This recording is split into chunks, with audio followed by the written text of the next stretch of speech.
Welcome to The Local Lens, the podcast that brings the South Dakota community together. I'm Jamie Forrest, your host and your local realtor, here to showcase what makes our region a fantastic place to live. Join me as we explore vibrant local culture, highlight community events, and provide valuable insights for homeowners. Whether you're a current resident or considering a move, The Local Lens is your go-to source for everything in South Dakota. Let's discover, connect, and thrive together. Welcome to the show. Hey everyone, welcome. I'm Jamie Forrest with The Local Lens. I am so happy to introduce my next guest today. We have Seth Malott, a licensed real estate agent from the Rapid City area. He has almost 17 years experience in the real estate industry. He's won numerous production and quality service awards, and he's also really active in his community. So Seth enjoys delivering Meals on Wheels. He's part of Hey Sapa Community Alliance. He has a podcast about sobriety called Sobriety, and then any other ways he can serve his community and add value, he looks for those and seeks those opportunities. So welcome to The Local Lens, Seth. Well, thank you for having me, Jamie. Great introduction. I appreciate it. You're welcome. Okay, so just to get started off, we want to get to know you a little bit more. So we all have a different journey in life. So just tell us a little bit about yourself, and maybe what experiences have shaped you into the agent you are today. Well, sure. So I had no intention of getting into real estate early on. I went to Black Hills State University in Spearfish, South Dakota, where I had met my beautiful wife. So I'm grateful for that, but could not decide on a major. Enjoyed waiting tables a lot. And I had a group of realtors that would come in and have a lot of fun and tipped really well. And every weekend they kept telling me, man, if you ever think about getting into real estate, you let us know. You would do very well. You'd make a great realtor. And after hearing that over and over again and me not really knowing what kind of major I wanted to do, I decided to get out with an associate's degree, just a 2-year degree, and got my real estate license in 2008, which was a tough time to start real estate. Yeah, But nonetheless, got into it in 2008, and here I am 17 years later. So grateful for it. I enjoy it. It's difficult and challenging and competitive and never the same, but I don't know what else I would be doing. So thankful for how things turned out, but it goes quick. Can't believe it's been 17 years. Yeah, it's a long time. That's a long time. Yeah. Long time. So you've been out there for 17 years. Tell us a little bit about what you've seen with the growth and how the Rapid City market maybe is today. Oh, geez. Yeah. Rapid City is a little bit of an island. It is a little bit sheltered. Like I said, I got into real estate in 2008. We did not see kind of the bubble that everyone else saw nationally. It did slow down, but for the most part, it's just been gradually just getting better and better. Rapid City does not have a lot of areas for expansion because we butt up against the Black Hills. So inventory's always been a problem. And of course, when there's lack of inventory, that drives up the prices. And so we're trying to figure out a way to accommodate the growth as well as make it affordable. Rapid City's not very competitive when it comes to income. We've got a big tourist industry, which is primarily seasonal. It's not a high wage industry, hospitality and the military. We just don't have a lot of industry. So we got some challenges, but the last few years, Rapid Cities really became a little bit more progressive with their approach to ideas of how to be more accommodating to our income levels and lack of housing. But for the most part, yeah, prices are getting high and rent's high. And because of the tourism, we are dealing with kind of a big amount of like vacation rentals, which of course pull from rental opportunities. Most of my clients would prefer to do a vacation rental than a long-term rental. Right. So that's something we're trying to contend with. But yeah, anyways, Rapid City is just always kind of trying to figure out how to adjust the sails to the wind. So you brought up a couple things in there. So let's just dive a little bit deeper into a couple of those points you talked about, the Air Force Base and then the tourism. So first, like the Air Force Base. I mean, that's something different compared to Aberdeen up here, where you guys definitely, like you said, your price points are just a little bit more elevated than what we're seeing because of your supply and demand. But we don't have an Air Force Base or something like that where there's a lot of maybe, turnover, maybe going back and forth. So what are some of the unique things that you see when helping those buyers and sellers within the Air Force Base? Yeah, so Ellsworth is a great anchor for Rapid City. Obviously, we get a lot of federal funding and it helps with job stability. It's a big industry and it's reliable for the most part. There was a period where it was looking at getting closed, but fortunately, we got past that and not only are avoided closing, but we were also able to procure the B-21 stealth bomber, which is a new plane. So we've got the B-1 bomber, we've got a drone, and then we've got the B-21 stealth. So pretty good place to be right now for Ellsworth. As far as clientele goes, I love it as a realtor with military. If you take care of them, they kind of take care of you. It's huge word of mouth. Everybody is always trying to market to the military, but almost the majority of the time, people in the military want to work with someone they know they can trust. They're not going to call Mhm. on a billboard or an ad. And so, fortunately, I got in with a few good pilots that were pretty generous in referring me, and I'm grateful for that. My dad is retired Air Force, so even though I'm not a veteran, I was a military dependent. I moved around a lot when I was a kid, so I can appreciate the. You Um, understand. yeah, I kind of can empathize with the idea of having to pick up and go every few years, and that's kind of the thing. You sell a home to a military member one year, and 3 or 4 years later, hopefully they call you again, and Hmm.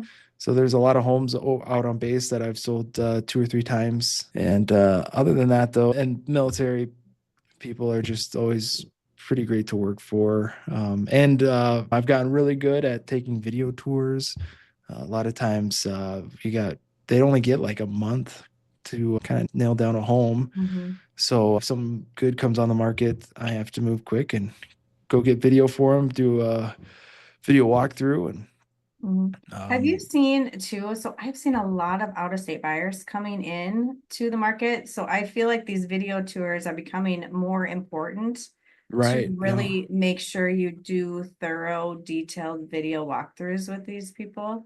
Because I Oh, just yeah. feel like that market has grown. So you're seeing that out there too, where more out-of-state people that are house hunting before they get there. All right. Absolutely. Yeah. Like, really, I mean, with military, that was pretty common. But Right. COVID, it really picked up. During COVID, Yeah. I had a lot of sight unseen buyers, it seemed like. And ever since then, it's just been more common with civilians, not just military. I had a buyer from Denver yesterday wanting to make an offer on a home without seeing it, and it was in Custer. And you just kind of have to really be able to navigate that process to make sure that they're comfortable moving forward and make sure they have all the Mhm. facts. And so I have quite a bit of tools to ensure that they're making the best possible decision, as Mhm. well as sight unseen waiver, which I found Yeah. is important. I think Yeah, that's out of all pretty the good. homes I've sold sight unseen, I think I've just had one arrive and decide they did not want to buy it. Yeah. And that was stressful enough where I want to make sure I never have to go through that again. Right, right. Inspections are so important on those sight unseen's too. Oh, You yeah. know, I don't like to let them waive an inspection on those, No, especially. absolutely not. No, that's, Yeah. yeah, a home inspection and contractors, HVAC, roofer. We try to get as much information as possible so there's no surprises because it's a big purchase to make over the phone and signing electronically. 100%. 100%. And then you also touch base, obviously, Rapid, the Black Hills, they're all known for their tourism. So are you seeing investors buying up homes for those Airbnbs, like maybe away from some of your clients, or has that investors buying those up slowed down at all out there Yeah, it's and slowed down. shifting? Okay. Yeah, it's for sure slowed down, which is nice. It was frustrating to have a first time home buyer lose out to an investor. And of course, if you're making the kind of money you'd make on a vacation rental, you're willing to go above asking. Mhm. If you're limited to just a standard rental, you kind of have to be within budget. But it was lucrative enough where people were paying pretty good money for just kind of your standard starter home. Mm-hmm. in a nice neighborhood. So glad to see that kind of slow down. I think the primary concern is just that the vacation rental market's just getting a little saturated at the Mm-hmm. moment. Okay. In No, addition, the city's really been kind of threatening or hinting at the idea of starting to regulate vacation rentals a little bit more. that's what I thought I heard over there, that you guys have some cities were coming up with some rules about the vacation rentals, and like only a certain number per capita were being discussed type of thing. Yeah, they're Um, just really throwing out some different ideas. So curious to see how that looks. But yeah, other areas have started to do that. You'll see that like in Lead and Deadwood. The county kind of has more regulations as far as vacation rentals. Rapid City actually does have an ordinance where they could shut some down if they wanted to, but they just haven't done really any enforcement unless there's been a complaint. So they do okay. have that ability, but I think there needs to be a little bit more black and white definition as far as what's allowable and non allowable. Yeah, yes. So I think people are kind of hesitant now to jump into the vacation rental. Well, it's good to know. It sounds like you really want to do your research before you just jump right in into the Oh, area yeah. and Yeah, how much is absolutely. going on, and don't just buy and think, it's going to be just all sunshine and rainbows. So good Yeah, to know on that. for sure. Yeah, do your due diligence. I didn't sell them a house, but I had some clients that called me to sell their house because they bought it to use as a vacation rental and found out that in the county you have to have at least 2 acres to have a vacation rental. So kind of a bummer deal for them. They were excited to get into that business and found out pretty quickly that the county was Yeah, gonna that's a pretty big lot. Yeah, that's, it's a yeah, big, yeah. interesting. Well, yeah, and you figure, there's a lot of hotels, and that would prefer to see less Mm-hmm. Airbnbs for the Yeah. sake of ensuring they can keep heads in beds. Correct, correct. All right. So one thing that I noticed about you and that I respect about you and that really sets you apart from other agents is your unique marketing style. So tell us a little bit about how you would market a property, what people should expect from their agent for good marketing of their home to get it sold quickly. Yeah, it depends on the property and the market. Fortunately, we've been a little spoiled here. Typically, if it's priced well enough, it should sell. You don't have to get too creative. I'd love to have some kind of creative thing to tell you, but for the most part, haven't had any issues selling lately. I haven't had to get too creative I mean, I just sold a house the other day and had it under contract the same morning before I even put it on the MLS. So generally, I think the biggest thing for sellers is just to be well educated. I always encourage them to get other opinions and make sure that you're capitalizing. Like I said, the offer I got, I made sure the sellers were aware that there is an opportunity. You could get more if you put it on the market, Right, right, but there's also that risk of, these buyers are coming in strong in the hopes that you don't put it on the market. right. So it's a little bit of a gamble, but Mm-hmm. I certainly don't try to one and done it with a seller. Say, oh, I got an offer to go ahead and sign it. Well, go ahead and get under contract. I want to make sure that before we sign it, they know that there is every opportunity to capitalize on the lack of inventory in the moment. Mm-hmm. Some of the higher end stuff can get a little bit more difficult to sell. So you kind of track where homes like that are more visible. Where is that type of buyer coming from? And so it's mainly just communication, I think, when it comes to selling. I think, That's just it. I agree. So like what the story you were talking about, like you could sell it off market. Is that the right thing? Sometimes the sellers don't want the stress of getting their house ready and keeping it show ready. And so just yeah, taking that off market, offer is wonderful to them, but others want to see what they can get and want to see the top dollar. So like you said, communicating, knowing what your buyer or seller wants and not what you think is best, but what they want and what meets their needs, and communicating that between you guys is definitely, like you said, the number one. Makes a yeah, lot that's of been sense. kind of my approach lately. I would say more so than marketing is just even if I bring a buyer, making sure they know that I have a little bit of a interest in getting both sides on this. So Mhm. I'm probably more emphatic. I think I'm less motivated to bring a buyer in some cases. Just I like to represent a seller fully, but not to say that having both sides is a negative. But Mhm. yeah, all those things. You just want to make sure that everything's transparent because at the end of the day, the commission check doesn't seem that great when you get a call 3 months later and a seller's feeling like they did not get as much as they should have. Mhm. And Yeah. chances are whatever you made is less than what they think they could have made. And Yeah. it's just not worth it. And that just comes with Mhm. years of experience. There's ways to make money, and then there's ways to sleep well. Right. And What's your tour to lights thing? Like, oh, yeah. what is that you do? So that's kind of a little pet project that it was actually my wife's idea. We love looking at Christmas lights. It's one of Hmm. our favorite Christmas traditions. And one year before I think we even had kids, so 11 years ago, we were trying to drive around, look for Christmas lights, and we were getting frustrated because we'd go into a neighborhood, you might see one good display, and then Hmm. you're like, where do we go? Like, where do we even Hmm. start?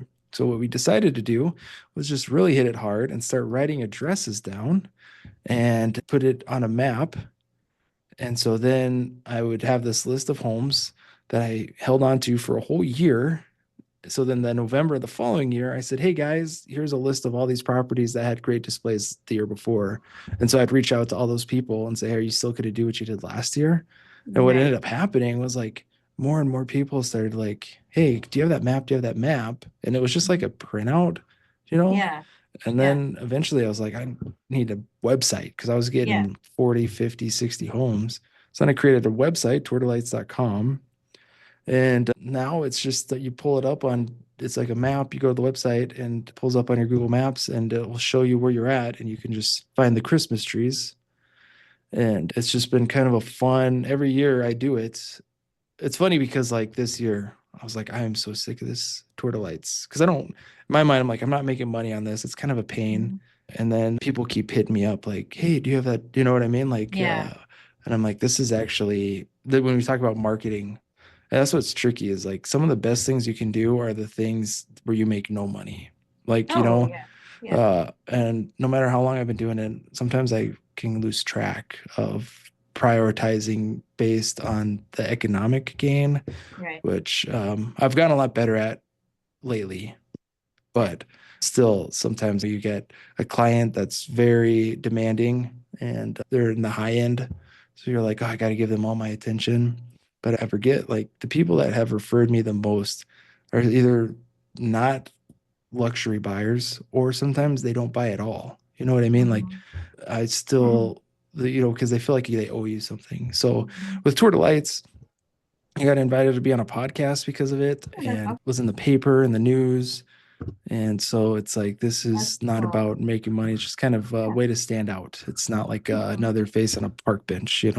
No, that's really cool to do an interactive math like that. So our association up here in Aberdeen, we don't have that, but we do like a yearly judging where we go around like a committee of realtors, we go around and judge. We take nominations from the community, but then we go around and judge and give out awards each year. But That's a sweet, yeah, I like I that. like this interactive map thing, because we do post the addresses, like of all the nominated Right. houses. And then Yeah. we post the winners, obviously. So like people can go back and refer to those addresses. But yeah, the map would be, maybe that will have to be something I bring out to my board because then it's a little more accessible. People can kind of plan their routes a little bit more based on looking at a map and, Yeah. And no matter where you're at in Rapid, chances are there's a display near you. So you just that's, start yeah, right there and you wouldn't know that otherwise, more than likely. There's certain neighborhoods where you just know, hey, I know for right. sure this place is usually popping.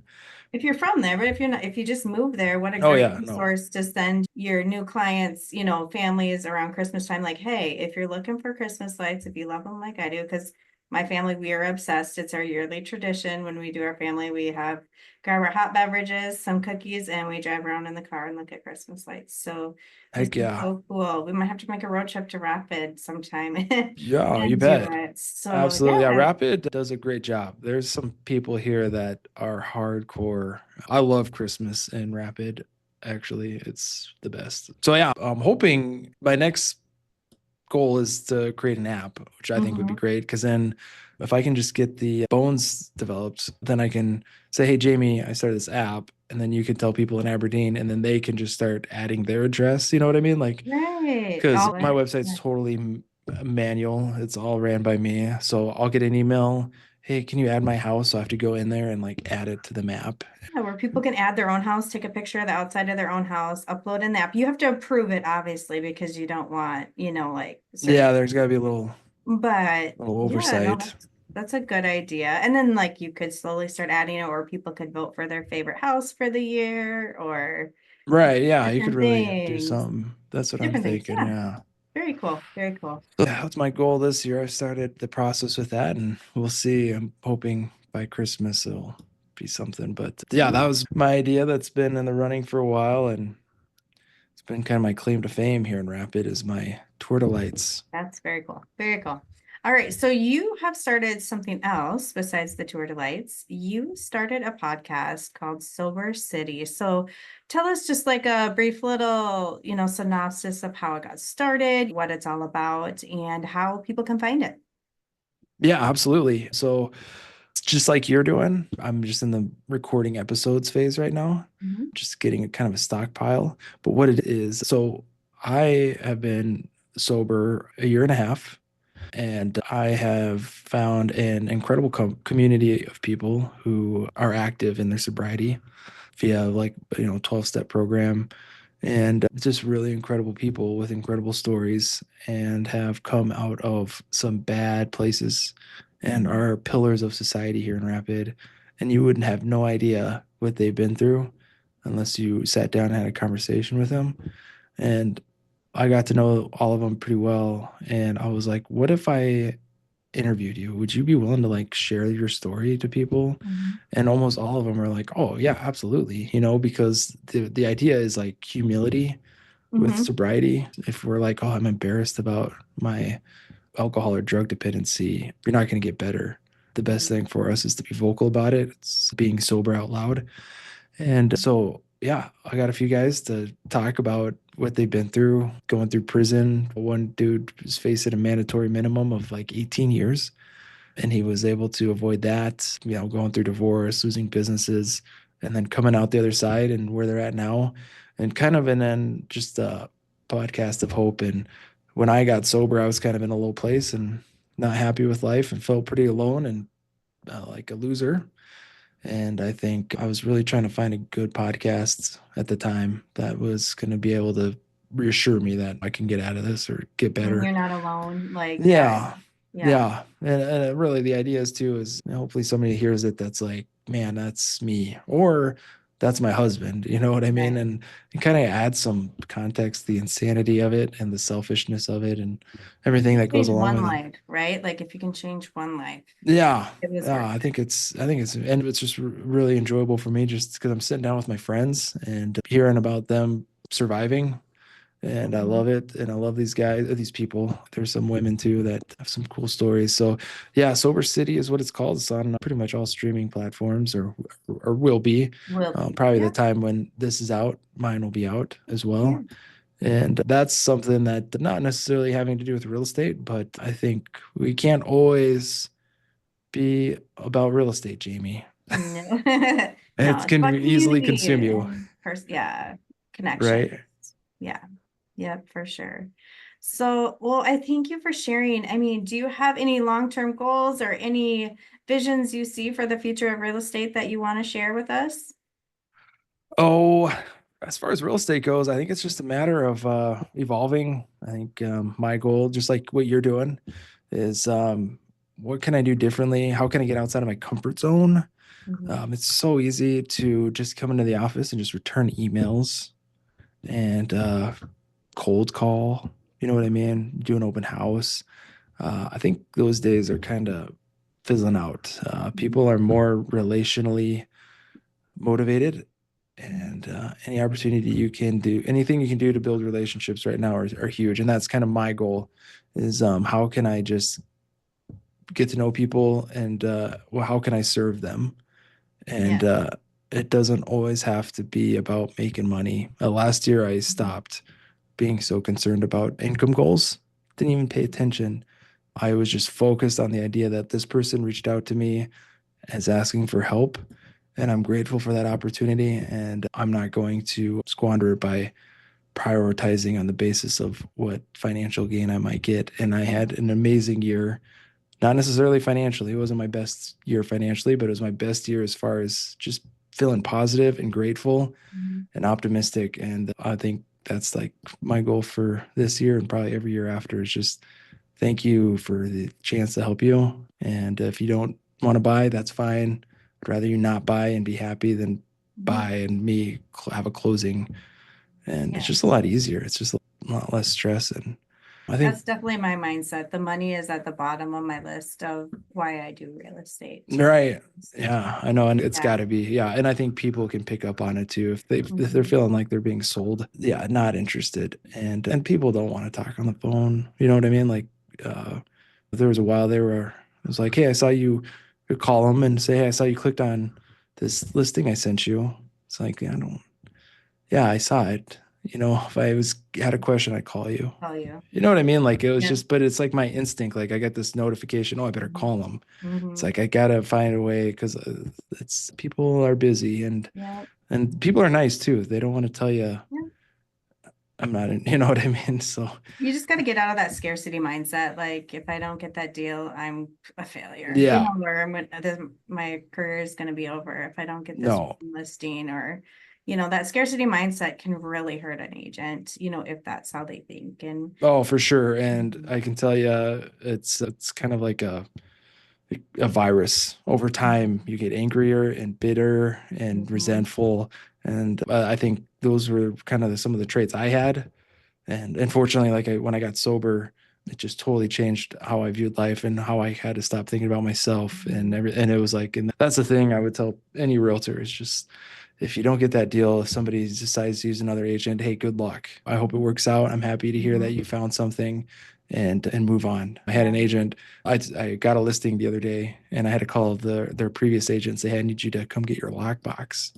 Mhm. And man, 10 minutes, I think, on the phone with this guy about how upset he was. He spent a lot of time with his people and I felt like I wasted my time with these people and they didn't even, you know what I mean? And I'm like, man, you just got to say, hey, I hope they find a buyer and get the Yeah. key and give it to me and move on. Cause the more you Mhm. talk, the more I'm worried for you. That's not an Mhm. attitude. So I Yep. think You want what's best for your client, no yeah, matter if and you it's and I you or both work somebody in else. small communities, Aberdeen, Rapid City, we're not big communities. People Mhm. pick up on how we treat people. So be Yeah. kind, things will work out, be positive, be grateful. Yes, I share your mindset there. So I thanks appreciate you, Jamie. again, Seth, Thank for being you. here. It's been great talking to you. Can you let people know out in Rapid City area how they can get in touch with you if they have any questions about anything we talked about today? Oh man, I don't know. I think probably the best way would be my website, searchwithseth.com. It's the easiest way to remember. My last name's kind of hard to spell or remember, and phone number, email. So just searchwithseth.com. You'll find me there, and I'd love to talk real estate with you if you're curious. And yeah, if I'm ever in Aberdeen, Jamie, I'll hit Yes, you up. yes, sounds good. Thanks again, everybody, for watching The Local Lens, and we'll see you next time. That wraps up this episode of The Local Lens. Thanks for tuning in and exploring South Dakota with me. Don't forget to subscribe, rate, and leave a review to help us reach more listeners. Stay connected with us on social media for updates and more community highlights. Until next time, keep discovering, connecting, and thriving.